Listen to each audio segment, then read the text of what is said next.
Basándonos en la sana doctrina, en nuestra congregación Agape anhelamos conocer más de Cristo. Veamos a la luz de la Biblia lo que Dios nos quiere decir. Bueno, muy buenas noches para todos los presentes.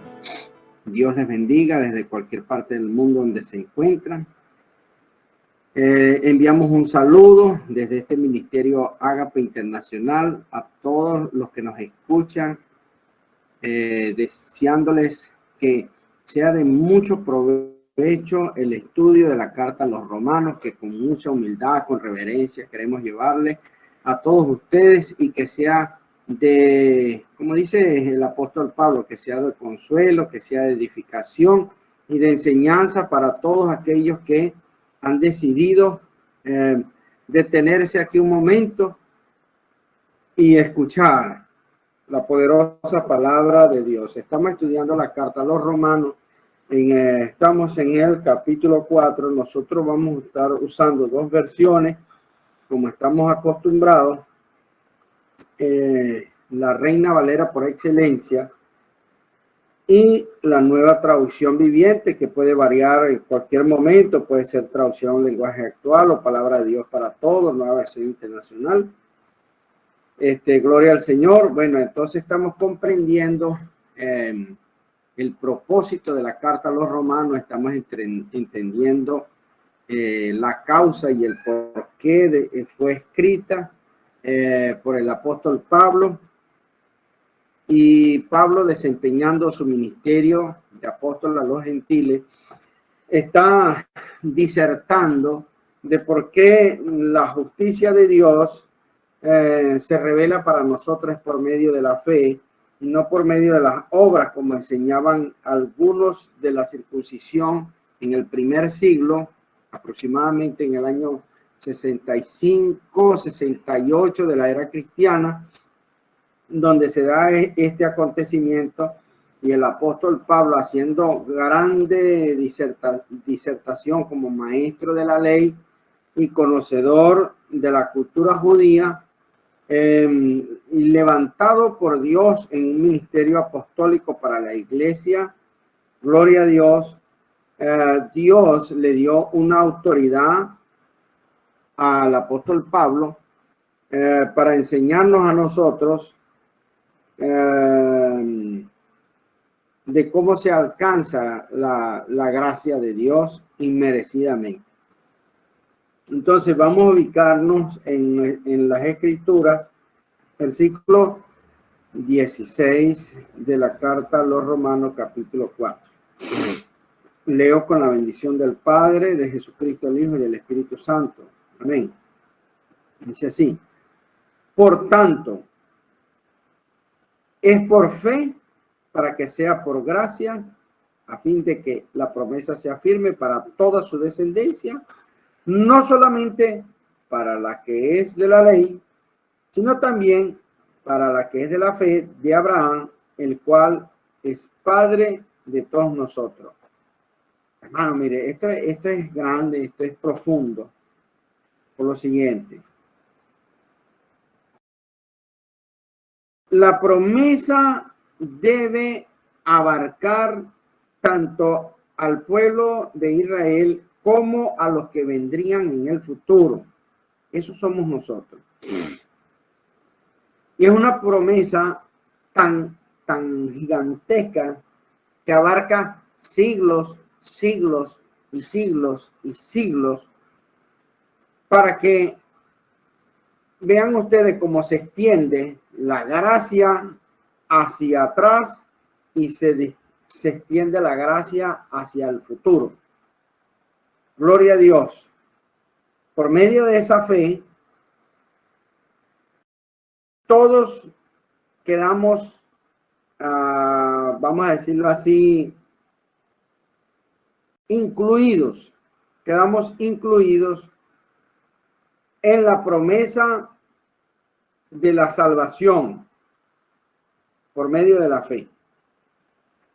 Pablo hace una cita diciendo: como está escrito, te he puesto por padre de muchas gentes delante de Dios, a quien creyó el cual da vida a los muertos y llama las cosas que no son como si fuesen.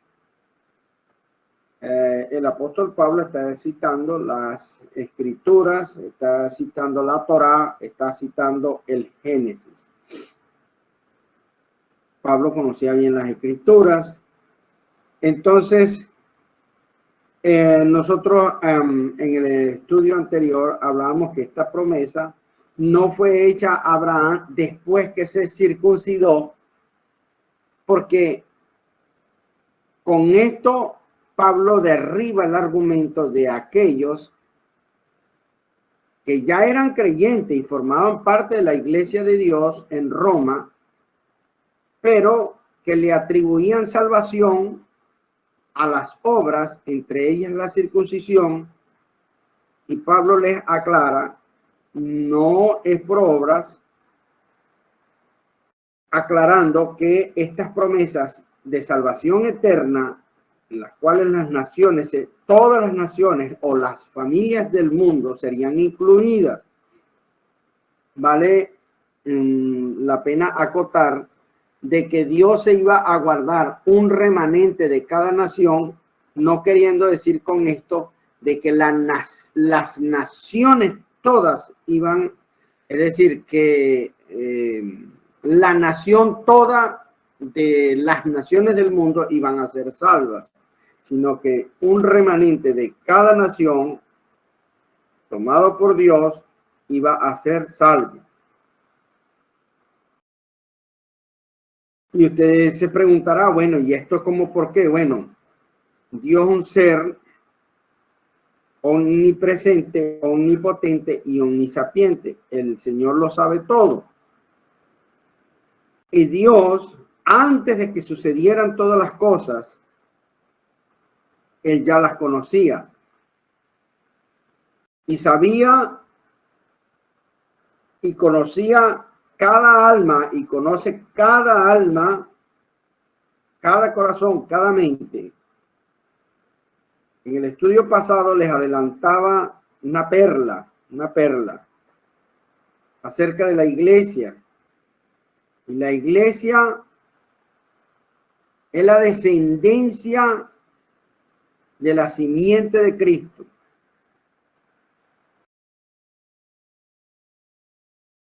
Si por un hombre, Adán, eso lo vamos a ver,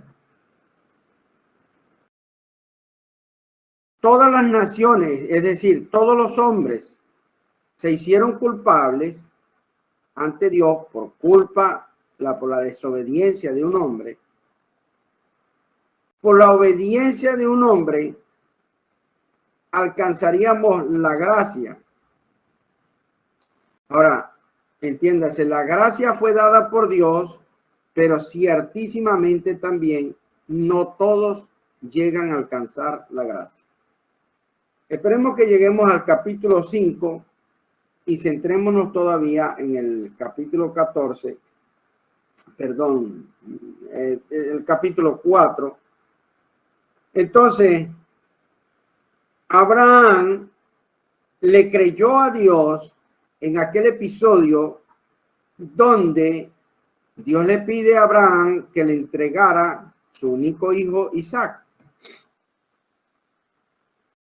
Todo esto es una alegoría, una prefigura del sacrificio de Jesucristo cuando Abraham entrega a Isaac por voluntad de Dios y Dios prueba su fe,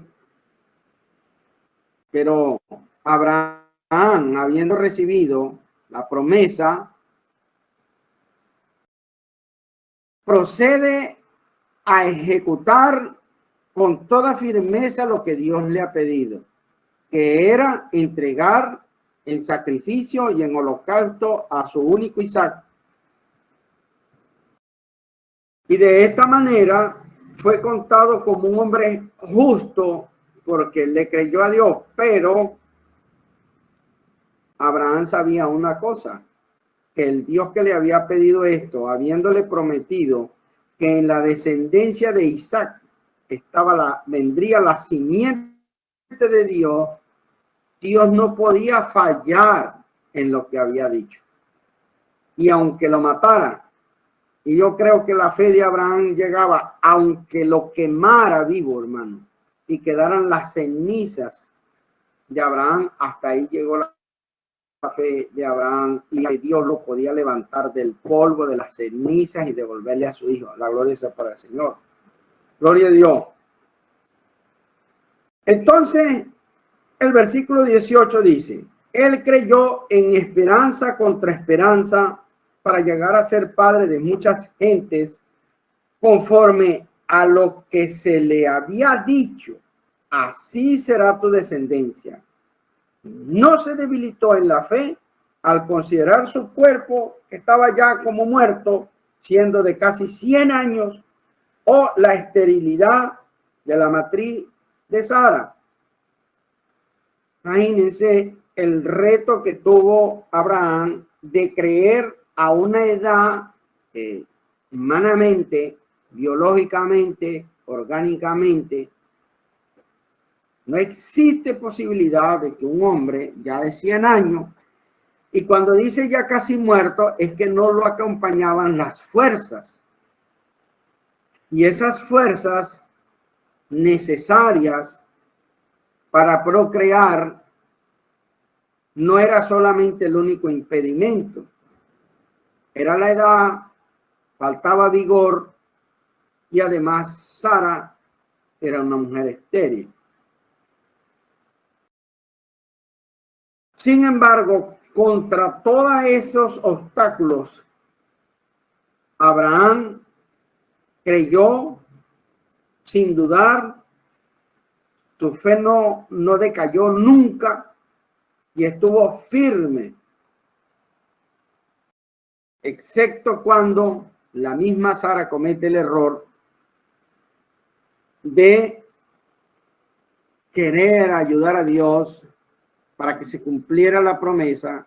Estábamos leyendo en Gálatas, en el capítulo 4 de Gálatas, donde hay la alegoría de dos naciones, una esclava, otra libre, y Abraham comete el error de dejarse llevar, de escuchar la voz de su mujer, como lo hizo también Adán en un principio, y terminó accediendo a las peticiones de Sara, cosa que le ha traído consecuencias a la humanidad hasta el día de hoy, para que nosotros veamos lo sólido y lo cierto que es la palabra de Dios, siendo que de Abraham y de Agar nació el linaje de los ismaelitas, y que explica en la carta a los Gálatas en el capítulo 4 que el que fue nacido en la carne persiguió a aquel que fue nacido en el espíritu, que fue nacido por la voluntad de Dios. Queridos hermanos, no es casualidad que también pase a nosotros, hijo de Dios. Alguien va a decir amén, porque si usted es hijo de Dios, usted es simiente de Cristo. Usted es descendiente de la simiente de Cristo y la alcanzó por la fe, y todo aquel que es de fe es hijo de Abraham, dice la Escritura. Ahora,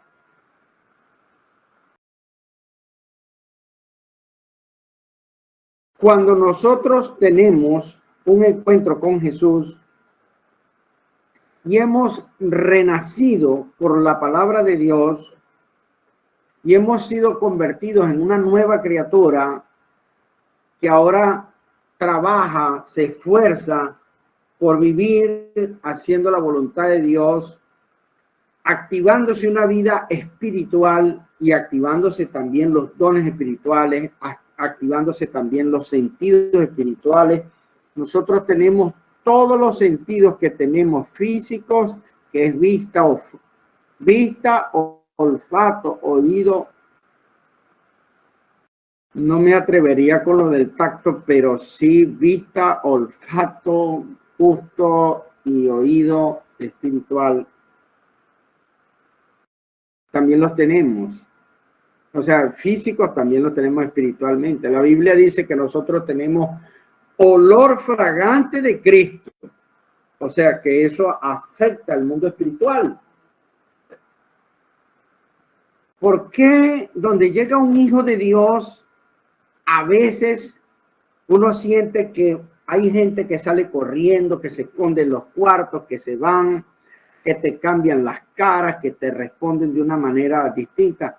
Porque la Escritura dice que hay una simiente de Dios y hay una simiente del enemigo. Los que son de la simiente del enemigo perseguirán a los que son nacidos del Espíritu. Eso es algo que ocurrió y que permanentemente sigue sucediendo, y así sucederá hasta que se dé el desenlace de la historia de la humanidad y de la iglesia aquí en la tierra, hasta que venga el día de juzgar a todas las almas. Entonces, el versículo 20 de este capítulo 4 dice: tampoco dudó por incredulidad de la promesa de Dios, sino que se fortaleció en fe, dando gloria a Dios. Vaya qué ejemplo nos dio este hombre, que a pesar de no ser un israelita, a pesar de no ser un judío, porque vale decir, Abraham es 5 siglos antes que Moisés. Pero se mantuvo firme en su fe y no abandonó la promesa que Dios le hizo, aunque todos los pronósticos estaban en su contra. A Dios le agradó de que Abraham mantuvo firme su fe, y así fue como Dios le justificó. Y dice el 21, plenamente convencido de que era también poderoso para hacer todo lo que había prometido. De manera que Dios le prometió a Abraham, y Abraham creyó que Dios era un Dios verdadero, un Dios que no miente y un Dios de todo poder, en la cual se vació y se abandonó en los brazos de Dios, creyéndole plenamente de que todo lo que él le había prometido habría de ser hecho, porque el que lo dijo es fiel y verdadero. Alabado sea el nombre de Jesucristo. En esto, amados hermanos,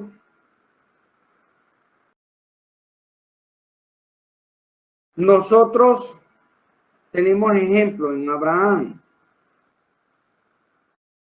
Y este, hermano, es el evangelio que nosotros debemos predicar para que las almas genuinamente lleguen a ser salvas por el arrepentimiento, y que crea que su salvación es una obra única y exclusivamente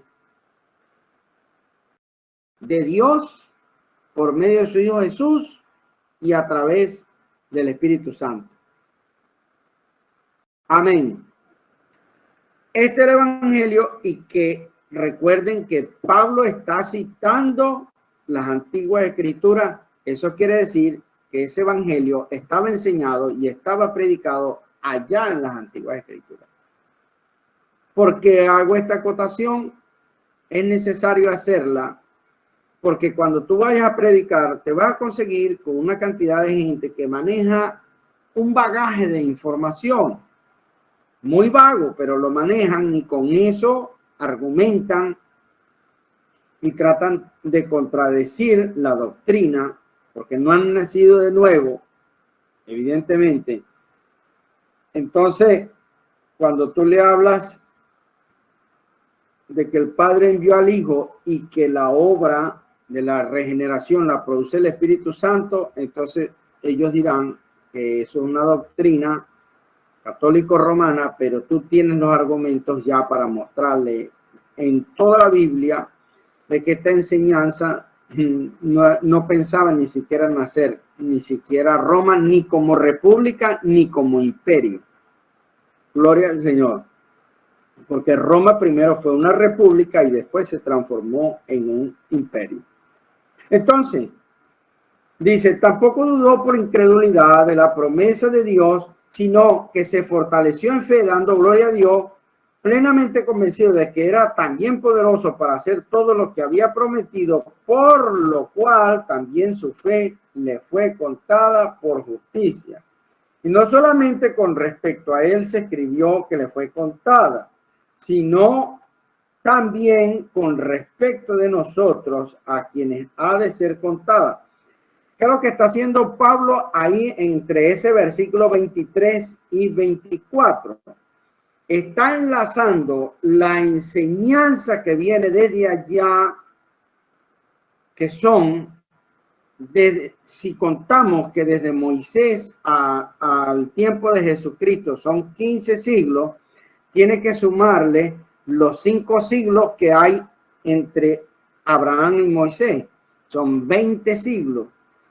Es decir, son 20 siglos, son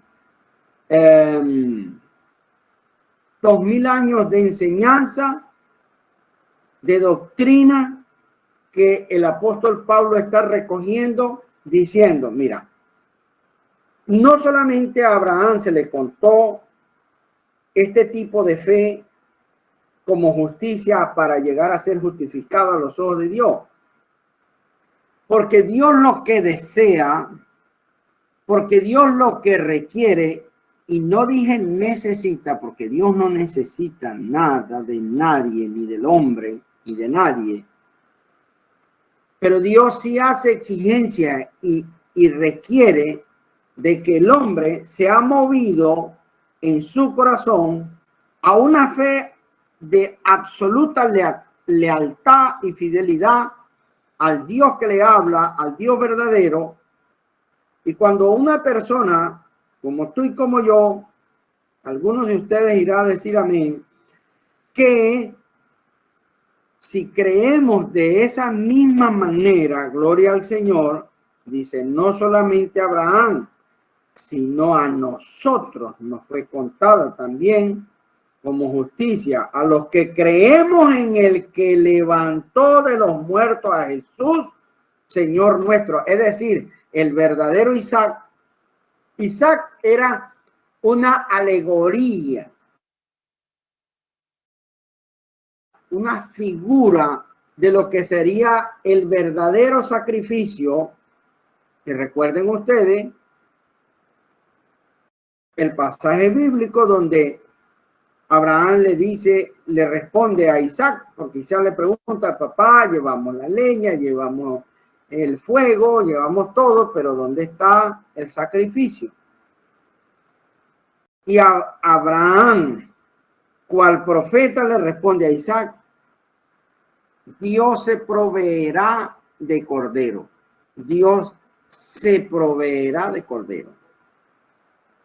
De manera que el autosacrificio de Dios se provee a sí mismo un cordero sin mancha, sin arruga, ni cosa semejante, tal cual se le pediría posteriormente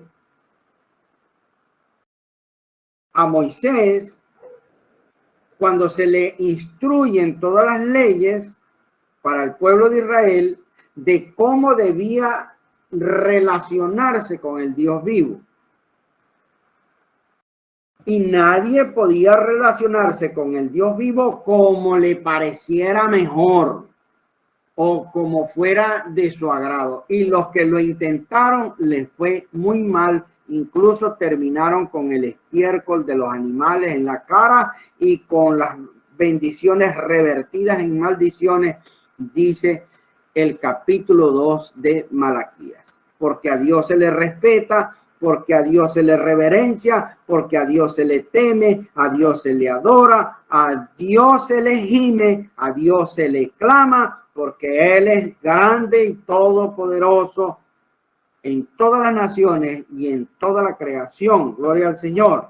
Entonces, dice la Escritura que Dios no ofrendó a la humanidad cualquier cosita de la que le sobraba ya en el cielo. Dios no ofreció, ¿qué será que yo le ofrendo a esta gente? Vale. Dios escogió de lo mejor, y no solo de lo mejor, escogió de lo excelente, y no solamente de lo excelente y de lo bueno, Dios escogió de lo perfecto y de lo divino, de lo santo, de lo justo y verdadero, y se proveyó ese Cordero, hermano, que es nuestro Señor Jesucristo. Gloria al Señor. Y eso, nada más y nada menos que eso, fue lo que el Padre le plació en su beneplácito de su voluntad santa, ofrendarnos a ti y a mí, dándole valor a el alma tuya que reposa dentro de tu cuerpo. Satanás conoce que Dios le dio un valor. Por eso, hermano, cristianos con baja autoestima, oye, es porque no sabe quién es, y es porque no sabe hijo de quién es, y es porque no sabe quién lo adoptó, y es porque no sabe qué valor le dio Dios al alma del ser humano. Tan es así que Dios dijo, ¿de qué le sirve al hombre ganar el mundo entero? Escuche bien, en el caso de que eso fuera posible, de que un hombre pudiera ganar el mundo entero y pierde su alma, ¿podrá el hombre dar una recompensa a cambio de su alma? No puede, porque fue Dios quien le puso precio, valor, estima, dignidad a nuestra alma. Y esa alma cuesta la preciosa sangre del divino Cordero de Dios, la cual adoran los ángeles, los seres más santos, hermanos, que nunca han tenido contacto con el pecado, y adoran a ese Cordero. Y ese Cordero fue el que dio la sangre por ti y por mí. Miren que no es extraordinaria la propuesta que ha hecho Dios para hacernos salvos a nosotros. Bendito el nombre de Jesús. Entonces Pablo está disertando sobre todo esto, y vuelvo al versículo 24, dice, sino también con respecto a nosotros, a quienes ha de ser contada, esto es, a los que creemos en el que levantó de los muertos a Jesús, Señor nuestro, el cual fue entregado por nuestras transgresiones y resucitado. Y aquí yo quiero que usted observe este versículo. Jesucristo murió con un propósito. El propósito fue saldar las cuentas con papá Dios, para que quedáramos en cero, para que quedáramos en blanco, un expediente limpio. Aleluya. Hermano, estos son motivos de gozo. Satanás está empeñado en robarle el gozo a los cristianos, amados hermanos. Satanás está empeñado en robarte el gozo de la salvación, y va a crear un caos en tu familia. Va a crear un caos en tu trabajo. Va a crear un caos alrededor de ti. Va a crear un caos en tu mente si tú le permites, si tú no te aferras en esta fe y no reprendas a Satanás. Mira, Satanás, yo soy nueva criatura, he nacido de nuevo y creo fiel y fervientemente en aquel que es capaz de levantar a los muertos, como se levantó a Jesús. Yo soy uno de esos. Y tú podrás atentar contra lo que quieras, pero nunca, nunca te permitiré, Satanás, que me robes el gozo de ser salvo, el gozo de ser perdonado. Y Jesús quiere que tú sepas y que la humanidad sepa que Él murió con ese propósito para dejarte en una relación correcta con Dios Padre y con un expediente limpio, sin pecado. Pero además de eso, que ya es bastante, Jesús dice la Escritura que resucitó también con un propósito. El propósito es para que seas declarado. Ese es el sello y la firma de que tú fuiste declarado justo a los ojos de Dios. ¿Qué quiere decir justo? Amado hermano, quiere decir que fuiste declarado inocente desde ya en el veredicto del día del juicio final. Yo no sé si eso le da alegría, yo no sé si eso le trae gozo, yo no sé si eso le inflama el corazón de un gozo y una alegría indescriptible, que su espíritu y su alma danzan delante de Dios. Hay motivos para adorar a Dios, hay motivos para seguirle, hay motivos para servirle, hay motivos para amarle, hay motivos para dar la vida por Jesucristo, hay motivos para ofrendarle. Todos los ofrendas, menos ofrendas de sacrificio por el pecado, porque esa ya fue hecha por Jesús, pero ofrendas de paz, ofrendas de agradecimiento, de gratitud, de la generosidad, de saber de lo que Él ha hecho conmigo. Bendito sea el nombre del Señor. Y esta es la buena noticia que nosotros predicamos, hermano. Y que este evangelio que alcanza a los apóstoles con revelación, porque los profetas también lo predicaron, pero ellos no entendían estas cosas, porque el Espíritu de Dios había dispuesto que los profetas solamente serían usados por el Señor, por el Espíritu de Dios, los inspiraba, ellos escribían, profetizaban, anunciaban las cosas extraordinarias que habrían de pasar, y ellos nos estaban sirviendo a nosotros. Y a nosotros, gloria a Dios, a la iglesia de Jesucristo, Dios le da a entender estas riquezas en gloria, amados hermanos. Nos las da a entender para que creamos, y una vez que creamos, nos ajustemos a obediencia, a sujeción a todo lo que Dios nos demanda por haber creído, y a producir fruto que debe producir esa salvación en nosotros. Un fruto, mucho fruto. Y esas son las personas que notoriamente se ve que la salvación está manifiesta en ellos, porque está obrando la salvación. Aleluya. ¿Cuánto dicen amén? Gloria a Dios. Aleluya. Dios es bueno. Entonces, hemos alcanzado el capítulo 5 y seguimos avanzando en el estudio de esta carta, y Pablo sigue explicando, porque ahora Pablo va a hablar de esa misericordia, de ese amor que para el ser humano está, Dios nos permite, hasta donde nuestra limitada conciencia, aún regenerada, está limitada en esta tierra, para comprender y conocer con toda la profundidad de lo que Dios ha hecho en nuestras vidas. Dios le bendiga, hermana Samira. Dios le bendiga y bienvenida. Entonces, capítulo 5, versículo 1, dice Pablo: justificados pues, mira, ya está hablando de un hecho, ya está hecho. Ya, o sea, es una realidad en el plano espiritual. Si esto le produce gozo, adore a Dios, manifieste con un amén, con gloria a Dios, porque así lo dice: justificados pues por la fe, tenemos paz para con Dios por medio de nuestro Señor Jesucristo.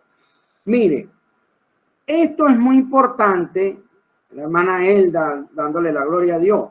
Mire, es muy importante esto, ¿sabe por qué? Es muy diferente un religioso a un convertido. Explico la diferencia. ¿Por qué nosotros no somos religiosos? Para empezar, nosotros no somos ritualistas,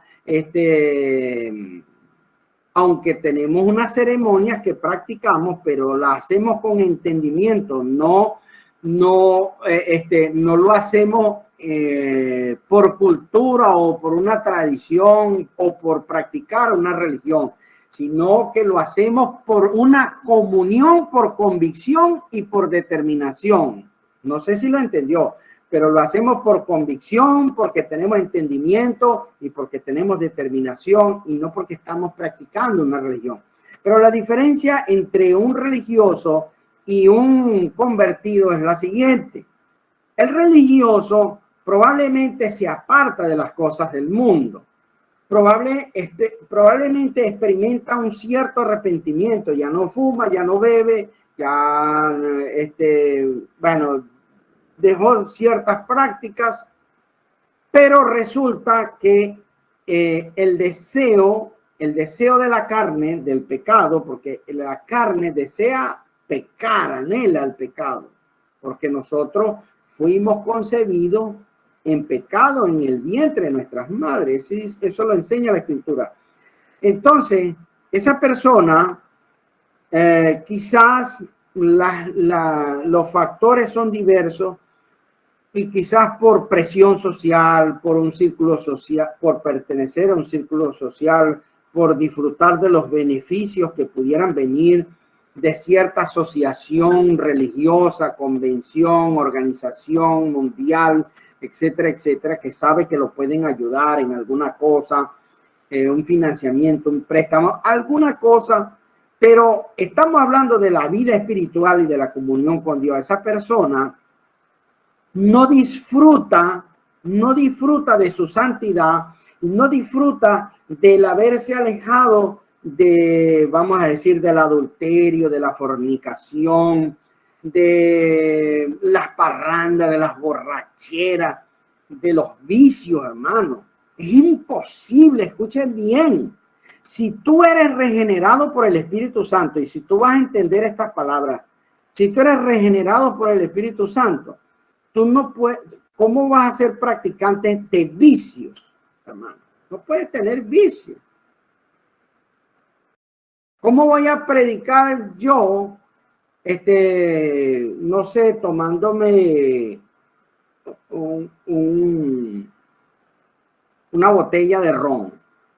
Y yo esté aquí sirviéndome un traguito de ron y predicándole a usted. No puede ser, hermano. Es imposible. Entonces, un religioso no disfruta el haber sido hecho libre de pecado porque realmente no es libre. En cambio, el convertido, y ahí es donde está la diferencia de un religioso a un convertido. El religioso va a cargar siempre un espíritu irritable, iracundo. Es una persona que la santidad le produce comezón, pica, le arde. Pero el convertido no. El convertido se deleita en hacer la voluntad de Dios. Se regocija, se siente muy bien, que digo bien, se siente extremadamente bien. Es como aquella persona que está relajada en una piscina, flotando en un flotador, tomándose una margarita. Por poner un ejemplo, pues, por decir algo, pues. Una persona que está ahí muy relajada, se siente bien practicando la santidad, le gusta ser santo, le gusta hacer la voluntad de Dios. Es más, el convertido, cuando peca, llora a los ojos de Dios, se entristece y se amarga grandemente cuando siente que ofendió la santidad de Dios. Es feliz obedeciendo a la palabra de Dios. Es feliz queriendo alcanzar esa imagen y semejanza de Cristo. Gloria a Dios. Y Cristo es su meta. Cristo es su ejemplo, Cristo es su modelo. Y no hay nada en el mundo que lo atraiga, que lo atrape. No hay nada en el mundo que lo seduzca, porque no hay nada que le interese a él más en esta vida que servir a su Señor, a su Salvador, porque entiende su salvación, entiende de qué lo salvó y que el convertido no sirve a Cristo por temor de irse al infierno. No. El convertido le sirve a Cristo porque lo ama, porque entiende lo que hizo. Gloria a Dios. Hay grande diferencia, ¿verdad que sí? Entonces, y siempre va a cargar un rostro apacible, un rostro tranquilo, un rostro amable. Y su carácter no depende, como digo yo a veces, como a manera de broma, pues no depende de la alineación de los planetas ni del horóscopo, no depende de eso. Es una persona que no es de doble ánimo y que está contento de ser, de saber, de entender que ha sido redimido por la sangre de Cristo. Es libre de culpa. Él sabe que cuando se presente allá puede morir en paz. Los que mueren en Cristo mueren con una sonrisa en los labios, hermano. Gloria a Dios. Justificados pues por la fe, tenemos paz para con Dios por medio de nuestro Señor Jesucristo, por quien también tenemos entrada por la fe a esta gracia en la cual estamos firmes y nos gloriamos en la esperanza de la gloria de Dios. Por razón el cristiano tiene que hablar diferente. El cristiano, hermano, mira, no sé, no, que viene un terremoto, que venga. No, que viene una hambruna, que venga, hermano. Yo estoy esperando mi promesa y yo sé dónde termina mi destino final. Aleluya. Y no solo eso, dice el versículo 3. Y no solo esto, sino que también nos gloriamos en las tribulaciones. Ahí está. Y no solo esto, sino que también nos gloriamos en las tribulaciones, sabiendo que la tribulación produce paciencia. Y la paciencia produce prueba, esperanza. Y la esperanza no avergüenza, porque el amor de Dios, mira, ahí está la esperanza, ahí está el convertido. No es lo mismo un arrepentido y convertido a un simplemente arrepentido. El que es simplemente arrepentido en cualquier momento se va al mundo, hermano. Gloria a Dios. Pero si tú estás firmemente arrepentido y firmemente caminando en tu conversión, hermano, que venga la tribulación, que venga lo que venga, porque es fácil ser cristiano con un buen trabajo, con una buena profesión, con títulos y con el campo abierto, con posesiones, casas, carros, negocios. Eso le da, entre comillas, seguridad a la gente, pero nuestra seguridad no depende de un buen trabajo, no depende de nuestro reconocimiento social. Nuestra esperanza y nuestra seguridad no depende de esas cosas, de factores externos. Nuestra confianza está en alguien que vive dentro de nosotros, como dice el versículo 5, y esto es lo que Pablo está enseñando a estas personas para que dejaran ya la diatriba. Y como Pablo enseña por allá en Efesios, en el capítulo 2, versículo 15, que dice que de los dos pueblos hizo un solo hombre. Un solo hombre, y dice, anulando las enemistades, quitando la pared que los dividía. Pablo, por el poder de la palabra y por el poder del evangelio, está anulando la pared divisoria entre los circuncisos y los incircuncisos, que eran hermanos ya, pero el factor cultura, el factor tradición, el factor religión estaba dividiendo todavía a estos que eran hermanos. Gloria a Dios.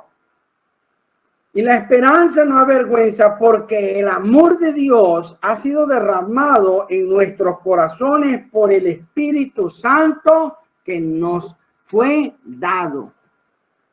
Con razón está justificado. Nadie puede recibir el Espíritu Santo sin ser justificado, es decir, sin ser declarado inocente, porque el Espíritu Santo es sello de la iglesia. El Espíritu Santo es la luz que alumbra en la oscuridad de un corazón que anduvo en tiniebla y estaba en tiniebla, gloria, pero ahora ha sido, dice la Biblia, derramado. Y tú sabes lo que quiere decir derramado, es como vertido, como que si lo vertí en una jarra de agua y el Señor vertió su Espíritu Santo y no lo da por porciones, sino que lo da todo, y hasta que este vaso de barro no quedó lleno del Espíritu Santo, Dios no dejó de derramar todo su Espíritu Santo. Nos llenó, así como llenó una jarra, ¿saben? Y nos llenó el corazón, gloria a Dios. Nos fue dado.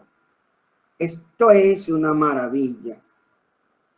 Esto es una maravilla. ¿Cómo no puede sentir gozo, alegría, paz para con Dios?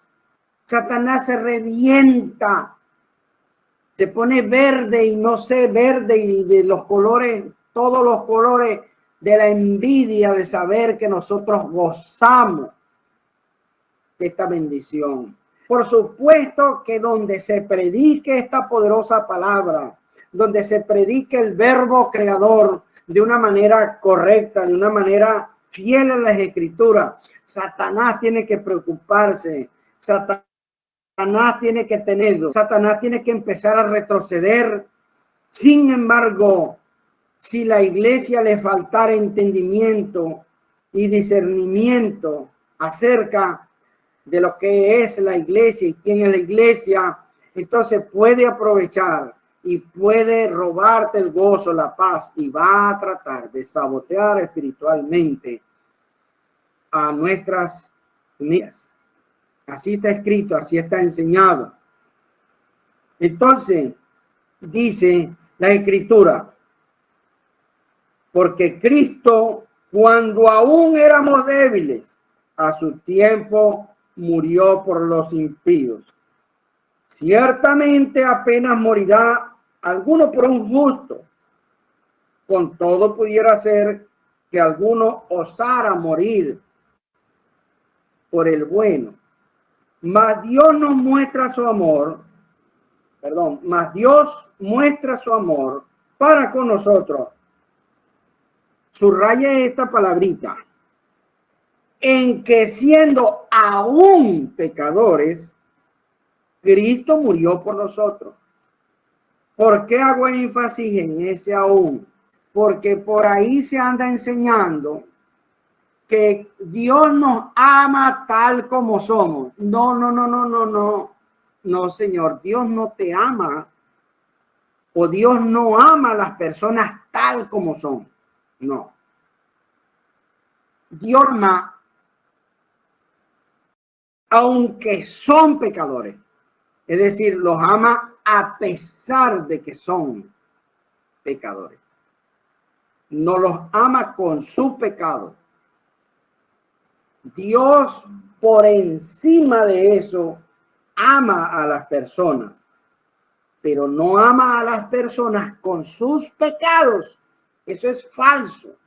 Eso es falsa doctrina, es herejía y es un atentado contra la doctrina de Cristo. Aquí lo dice claramente y usted lo puede volver a leer. Mas Dios muestra su amor para con nosotros en que aún pecadores, Cristo murió por nosotros. Es decir, no merecíamos que Él hiciera eso. Dios no estaba obligado a sacrificar a su Hijo para entregárnoslo a nosotros. No estaba obligado. Pero aunque éramos sus enemigos, aunque éramos blasfemos, aunque éramos esclavos del pecado, aunque vivíamos en el reino de las tinieblas, aunque éramos hijos del enemigo, hermano, hijos del diablo, aún así Dios nos amó y nos mostró su amor. ¿Cómo? No fue que Dios dijo, mire, los amo, muchachos, ustedes sí me caen bien, ustedes supieran cuánto los amo. No solamente Dios se encargó de hacernos saber que Él nos ama de una manera indescriptible, con palabras, sino que dejó evidencias y hechos contundentes, tan contundente y tan grande verdad, que Dios, ese amor y esa verdad que fue puesta allá en la cruz del Calvario, partió la humanidad en dos pedazos.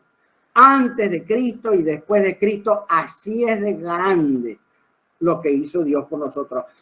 Así de grande es lo que hizo el carpintero de Galilea, que no tuvo que desenfundar espadas, antes bien reprendió a Pedro cuando desenfundó una espada, sino que venció a la maldad del mundo con amor. Eso es un Dios que merece ser adorado, alabado todos los días del mundo, desde la mañana al mediodía, en la tarde, en la noche, durmiendo, hermano. Hay que adorar a Dios. Durmiendo hay que adorar a Dios. Porque fue con amor que Dios derrotó la maldad del mundo. Con su Hijo Jesús, aleluya. Mostró su amor, dice la Biblia. Mostró su amor. Y su amor se encarnó en la bendita persona de nuestro amado Señor Jesucristo, nuestro verdadero libertador. Gloria a Dios. Ese es nuestro libertador, Jesús de Nazaret. Bueno, ya nos dio la hora, hermano. Entonces, vamos a dejarlo aquí, hasta aquí por esta noche, deseando que todos los hermanos que nos hemos reunido en esta noche alrededor, como los hijos de Dios que somos, para escuchar su palabra, para escuchar su doctrina, como buenos hijos para aprender del Padre. Gloria a Dios. Y entonces llevarnos ahora esta palabra tierna, dulce, llena de una espiritualidad, hermano. Gloria a Dios, gloria a Dios, que nos sana, que espiritualmente es una bendición, es una medicina, saber, conocer, entender todas estas cosas. Me consuela, me enseña, me edifica. Eso es lo que dice la palabra. Entonces, amados hermanos, con esta palabra nos despedimos de los presentes aquí en esta noche, venimos de los amigos que nos están escuchando en cualquier parte del mundo, recordando que les habló su pastor Gregson Zambrano desde la ciudad de Guanare, Estado Portuguesa, desde la República de Venezuela.